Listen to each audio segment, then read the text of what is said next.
La Bible quotidien. Une série de réflexions quotidiennes centrées sur la parole de Dieu.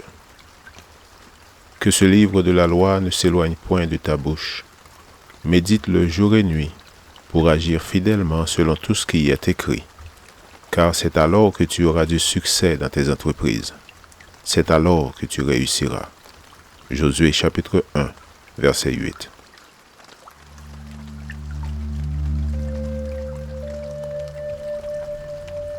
Aujourd'hui, le 27 juillet, préserve-nous de l'orgueil.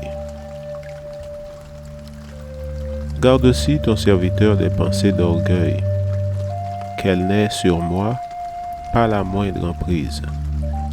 Alors je serai intègre, innocent de grandes fautes. Psaume 19, verset 14. Le livre des psaumes contient de nombreuses prières que nous tirerions avantage à connaître et à imiter. David reconnaît la grandeur de l'omniprésence de Dieu, à l'attention duquel rien n'échappe. Toute tentative de dissimulation du mal est donc vaine. Il reconnaît que si l'Éternel ne veille sur la maison, ceux qui la gardent le font en vain. Toutefois, il a appris à dépendre totalement de son Créateur. À nous de demander l'aide de Dieu afin qu'il nous préserve des péchés que seul lui et nous connaissons. Apparemment, David n'avait pas besoin de faire cette prière. Charles Spurgeon, commentateur biblique notable, a déclaré « C'est la prière d'un homme selon le cœur de Dieu. » Fin de citation. À en juger d'après sa relation avec l'Éternel, David était humble et disposé à suivre ses directives. Il avait appris à lui faire entièrement confiance et à tout remettre entre ses mains.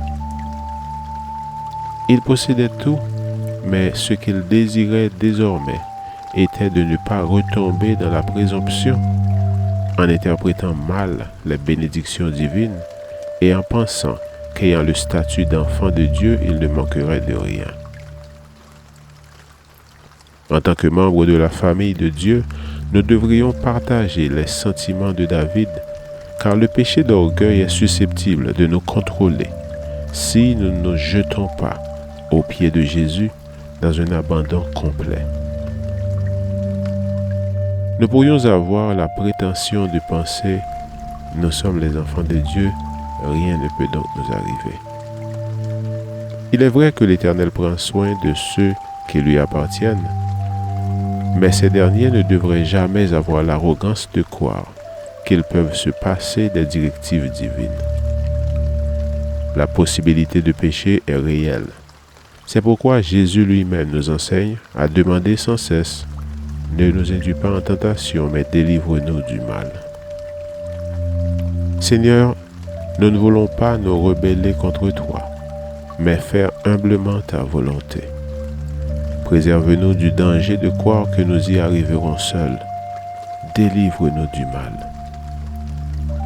Le chrétien qui a mis sa confiance en son Dieu peut mener une existence paisible, pourvu qu'il accepte d'être libéré de toute trace de suffisance et de vanité. Nous devons permettre au Seigneur de se rendre maître de notre être et refuser de nous laisser dominer par l'orgueil. Amen. Lecture de la Bible pour aujourd'hui, dans l'Ancien Testament, Psaumes 19 et 20, et dans le Nouveau Testament, Jean chapitre 11. Merci d'avoir écouté. Je vous souhaite de passer une excellente journée avec Jésus. À la prochaine!